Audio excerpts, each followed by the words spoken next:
It is often thought that you have to pick between being an academic weapon, topping your class, acing your exams, or being a jacked up beast that's good at sport, gets your meals in and hits the gym. But what if I told you you can have both? These aren't mutually exclusive. I find having discipline in one domain of your life will have a flow-on effect to the rest. So once you shift your mindset, everything else will improve. And we all have 24 hours in a day. Let's see how we can make our productivity absolutely skyrocket.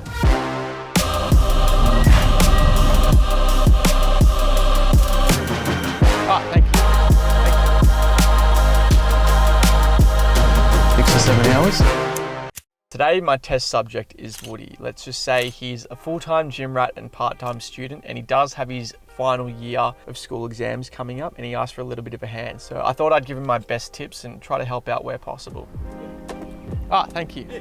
So you may be wondering, Gabe, you're just a dumb meathead who goes to the gym. Why on earth would you be providing any sort of advice with academia or school or university? Well, let me enlighten you on the origin story of young Anabolic Gabe. Look, I'll probably have to say Lottie just because she'll get pissed off, but yeah. All I used to do during school was be socially inert and study during recess and lunch. I just, for some reason, loved getting good marks. Let's just say I was an academic weapon before I was an anabolic weapon. I don't know, that came from like some sort of insecurity that I just wanted to get the best marks because people were talking smack about me and I wanted to win the maths and English awards. So for those in Victoria who know like ATAR and stuff, my score at the end of school was 97. So it was pretty good for a big dumb gym meathead. And then during uni, I grinded even harder and learned better techniques and balanced the gym and social media and ended up with an 80 wham for a really hard course. So I feel like I am actually pretty damn qualified to answer this. At the end of uni, got into the honours program for economics at like one of the top universities, but then I decided to do social media instead. So it's always been a little bit of a passion of mine, and I think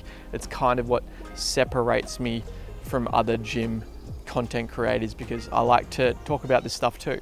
Alrighty, so I've got Woody here. Mate, tell us a little bit about your study situation. I would say with training and diet, I'm completely locked in, but when it comes to study, I feel like I'm a bit hopeless. I don't have much drive, motivation is pretty low, so I guess staying accountable with myself is quite difficult. Are there any other kind of issues you face with your studying? It's getting started, which I know I sound like a beta, but getting started for me is very, very hard. But once I'm in that moment and I've started, then it's good, then my study's productive, but just getting to that point. And number two, like getting distracted. Like even having my phone there, I'll get one notification and 2 seconds later, I'm researching like protein powder, so.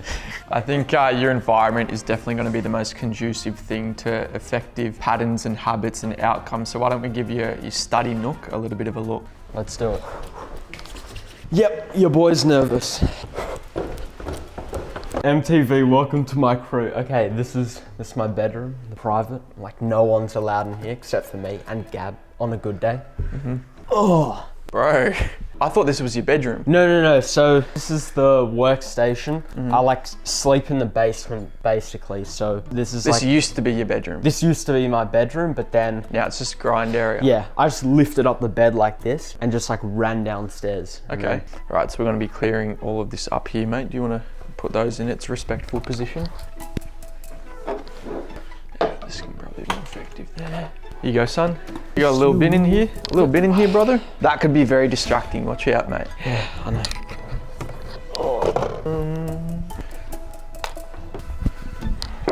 This is your pen here. That one, essential study notes. What are these? That's a clock and this is a speaker? Yeah. Yeah, whatever. I mean, that can be there, but already. I rate that. Thank you very much. So the same way we don't want you wasting time on junk volume in the gym, we don't want you wasting time on junk studying, because why would you want to waste time for an ineffective outcome? So here are my top strategies for reducing junk study. The first one is your environment, right? You want to be removing distractions. You don't want a cluttered desk. Right here, we've cleared up some of Woody's stuff. You should only have the essentials there. I'm talking like a water bottle, a pen, your laptop, anything else. Just ask yourself, is it really necessary to have this on my space here? Because even for me, when I'm like editing at my desk, I try to remove everything. I've got this big old desk, but I don't want to be filling it with rubbish because I feel like for me, that just clutters my mind. I just want my mind flowing focused on the task. So your phone, right? This is just an engineered, weaponized piece of distraction. They're made to be completely distracting. So if you've got it in the same room at the same time you're trying to study or edit or do work, get into a deep work state, it's just not gonna work. So for me, when I was studying for year 12, I believe I started it, and then throughout uni as well, what I'd do, I had like at the opposite end of my bedroom, like a drawer, a chest of drawers, and I put the phone in there on airplane mode, and I'd literally like study for 4 hours. And as you mentioned, the start is the hardest. There's a lot of inertia when you get started, but like that first 15 minutes is often the hardest, and the willpower to get there. But once you're in it, it's like flow state. It's flowy and it's kind of easy. So just keep in mind there's going to be a bit of friction at the start. So we want to remove all distractions possible, like your phone or family members coming in or different noises or pets barking, so you can enter that flow state for the first 15 minutes. So a room like this is perfect. You close the door, you got private on there. Everyone knows not to distract you. Your phone's in a different thing. Put everything in the direction to actually help you enter that flow state, because often people go Pomodoro technique. I honestly never did that. I would just do like literally 4 hours sitting down at a time. It might be 2 hours for you, because once you enter it, you don't really want to leave it, because you just know, oh, I'll just go down and get a snack. Like it's going to take you, mate, you might not study until tomorrow. Like it's ridiculous. Yeah, momentum is absolutely everything. So once you're there, you're studying, you're in an optimal state. I agree. So we're going to be trying that with you. Do you think you'll fare okay with the phone away situation? Might struggle a bit. I'm a bit of a phone addict. You can put my screen time up, but is it like 6 or 7 hours? Yeah, well, some other ways to like reduce your screen time. For me, I'm a bit of an addict as well. I love checking my phone, how many views, how many likes, this and that, but I know I'm a worse version of myself, and my creativity is strict when I do that. So I use the Opal app. I use the free version, and that just put it on the hardcore mode, so it like locks me out. So I have like a schedule. It's like I'll literally have to factory reset my phone to get into it. It's not like the Apple ones where you just click ignore, ignore, ignore. It like actually locks me out. So I find that quite effective and just helps me like lock in for those hours. For me, I'm not studying at the moment. I'm doing like editing or helping staff members do their kind of thing with editing or whatever it is, and that just allows me to enter that flow state. But the same thing can be applied for studying. Mate, what are you doing? You're meant to be studying. Come on, get that fucking thing down. bro, dude. You go bang, and Hey, you go hey, bang. hey. And Fly then mode. I'm gonna throw this thing out the window. Some lavender.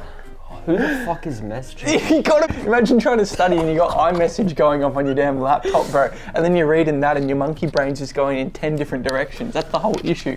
And then you got your Apple Watch telling you Maddie123 Snapchatted you at the same time when you're trying to lock in. Like, dude, this is the issue with your generation. You didn't have it tough like me. Hey Google, play Young Dirk. Little Dirk. It is Lil Durk. Yeah. Hey Google, play Lil Durk on 70% volume. Sure. Bro, you gonna... Bro, this is my favorite Lil Durk song. Sorry, Google's trash, low-key. Music, a lot of people lock into a bit of study and they're blasting like the most aggressive King Von or Lil Durk or something in their Nirvana. ears. Not quite the vibe I was going for, but this is not going to be conducing to the flow state and locking in. The studies show classical music, lo-fi music, binaural beats, I believe they're called, something with minimal kind of lyrics and not like a massive trap beat going doof doof doof. King Von telling about how he got some top from some in Kankakee. What the is Kankakee? You're just not tapped in like I am. You don't want to be listening to that. I've got some playlists on my Spotify. These are goated for study. For me, actually, my favorite music group was Underworld, right? So I would literally listen. They're like kind of electronic 90s UK vibes. Anyway, besides the point, I would listen to them through uni. Their whole discography is like 100 songs and they're all just like chill kind of beats with minimal lyrics in there. And I just knew when I put this playlist on, it's time to get productive, time to lock in. I'll do the same now when I'm editing, it's carried through. So I would say music choice, noise cancelling headphones, opt for that kind of music. Not a podcast where they're spitting some information at you when you can't even focus on your thing. You want some neutralized music that will allow you to enter the flow state. If you're a fella and you haven't been locked in this year, you might be a bit cooked unless you take this tip on board, right? And that is, you want to peak at the right time. So you may have done well in like your SACs or your in-semester stuff, or you may have done really badly. And if that's you, you need to be peaking at your exam time. So it's all about how you perform on game day. And so I wouldn't spend your time now like writing down all the notes, pretending to do study. This is what we call junk volume. That's like doing 4x10 in the gym or 10x10. It's like, dude, Wholly suboptimal. it's the guy who's taking the machine you want and he's doing 10 sets. It's like, mate, you're not growing there. The same. Less is more. Literally the same with your studying, and that's not an excuse. Less is more. Also, I'm going to do 5 minutes of taking notes and highlighting stuff. Rubbish. During uni,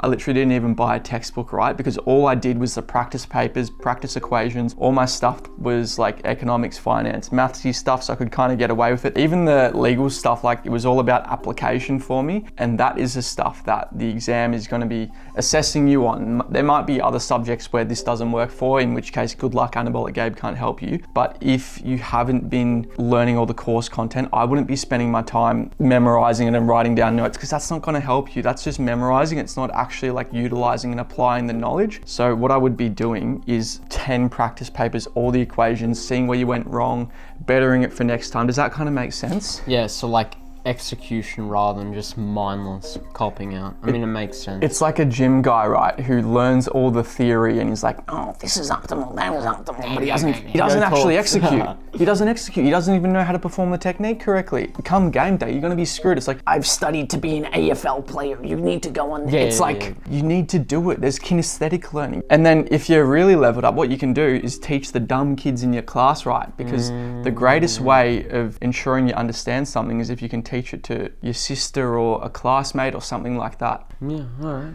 Locked in. I actually rate those tips. So we're going to go to the gym now to show you how you can also stay locked in with your physique and everything and have the same approach. The less is more. You don't need to be in the gym for 2 hours a day doing absolute junk volume 6 days a week. We actually train a whole lot more efficiently like that, so we're going to be showing you today.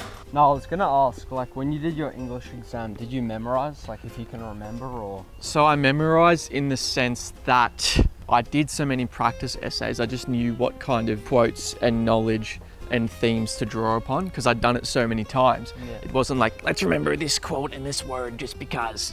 Like, I feel like you're using your brain fully when you actually have to draw on like that quote for a reason. You're not just like rote learning for no purpose. That's just how I did it, and that's how I approach like all of my subjects is like application and doing is like better for knowledge retention and more efficient than let me highlight this and write this and it's just completely useless. Yeah, I think it's too risky to memorize because you might get there and then it's a different You freeze up. or yeah, 100%. You get stage fright. Whereas if you've practiced it 1,000 times or you've done 100 practice papers, like on game day you're just going to perform better. That's the way I've always approached things, at least. Same if you're going up to a girl. If you've got the experience doing, you know, a cold approach or chatting, or say you've done these YouTube videos or podcasts and you're a good speaker, you're gonna have a lot more confidence and just natural ability to yap your head off and say the right things rather than just, hello, can I get your number? Like, you almost got a progressive overload life. Yeah, just get a few reps in, bro. Consensually, of course. So what are we hitting today? Like, what movement are we gonna start off on? Upper day, starting off with cable ladder raises.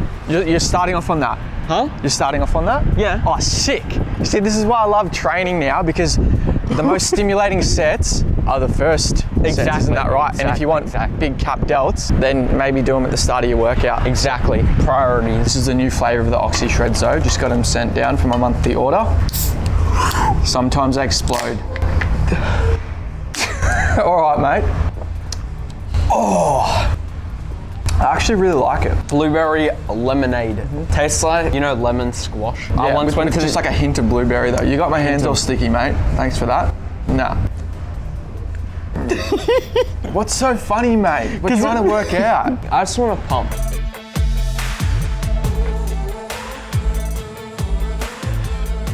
So a lot of people, when they enter busy periods like exams or work stress or whatever it is, they often sack the gym off because they're like, I don't have time for it. But the way we train, I mean, I train 4 days a week, 1 hour sessions, and they're highly efficient. We're not doing that junk volume, doing 4x10s. What do you think of that kind of junk volume stuff? It's honestly pointless. Less is more. I guess results speak for themselves. Like you and I, we've both been training relatively low volume for quite a while now. Like our methodology, there might be 1 to 2 warm-up sets in there depending on the exercise, and each exercise itself, there's 2 working sets. I know even you like to go for 1 working set sometimes. Yeah. and the reps in each are like 5 to 8. So the volume's pretty minimal, but we are training the high intensity, and the sessions, they're 1 hour. So if you're telling me you don't have an hour 4 times a week, if you also want to balance like physique or your health or whatever it is, I don't really know what your excuse is, because there's probably an hour of doom scrolling or something degenerative that you could definitely swap out there. I think if you fail to plan, you plan to fail. I know it's cliche, a lot of people say that, but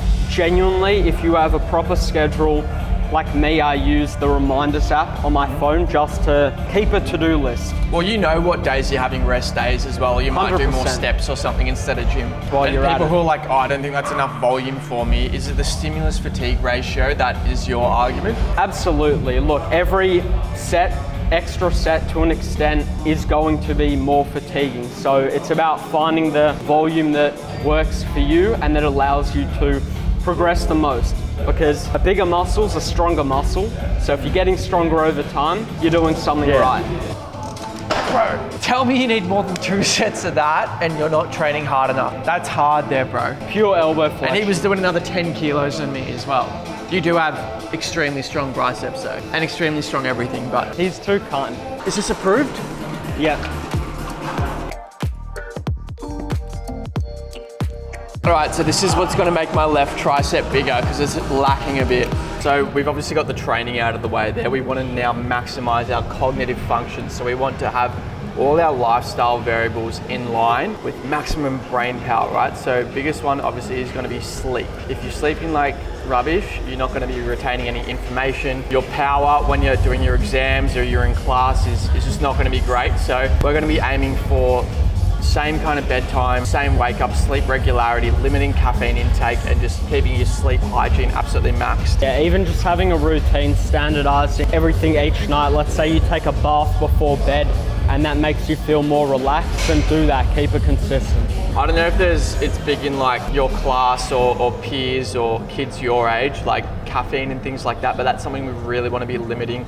I hear people saying, I can have pre-workout and an energy drink at 6 p.m. and still fall asleep. There's a difference between falling asleep and sleep quality, so we just want to be managing that. Yeah, I think practical wise, cut caffeine out after say 1 p.m. because the half-life of caffeine, give or take, is like 4 to 6 hours. And then number 2, like if you want to have caffeine, there's an optimal amount for, I guess, studying around like 100 milligrams. But once you go beyond that, then you're getting more of that like performance aspect for the gym. So if you're having too much caffeine, you're gonna be anxious and more stressed, like your heart rate's gonna be faster. Yeah. And if you're anxious, then that's gonna block your memory. So definitely keep that. Other things as well, don't fall in the trap of just staying at your desk and being inside the whole day. We still want daily activity in there. Ideally in the morning, get your morning sunlight, vitamin D to, help regulate your circadian rhythm, and then at night or sunset, see that sunset, get some sunlight on the horizon is good for falling asleep and that circadian rhythm. I think my key tip is like, if you're studying, you're studying. If you're training, you're training. Like focus on the present. I know some will say it's like cliche, but for example, if you're training and then you're stressed about studying, and then when you're studying, you're worrying about training, it's a no-go zone. So stay in the present, try to be optimistic about you and your own ability. Also, people who just aren't prepared, they love cramming. Cramming is not all that effective, but if you want to tactically retain information as best as possible, what you can do, first thing when you wake up, look at your notes or read some key information. Your brain will then retain it pretty well. And then also last thing at night, you'd be surprised how much more effective this is than just forcing it during the day, being completely ineffective. Nice. So, if you're in Woody's situation and you've got exams, I wish you luck. Thank you very much. If you're cooked at this point, remember, it's all about game day. Peak at the right time. A lot of exams are like 60 to 40% weighting, so make sure you're cognitively just on point and you're just ready to rock and roll. You got a nice fast pen, or I don't know if they're typing exams these days, just make sure you're on for game day, and I wish you all good luck. If you want more study videos as well, a little bit different to the gym stuff, let me know in the comments, and yeah, thank you guys very much for listening. Mwah.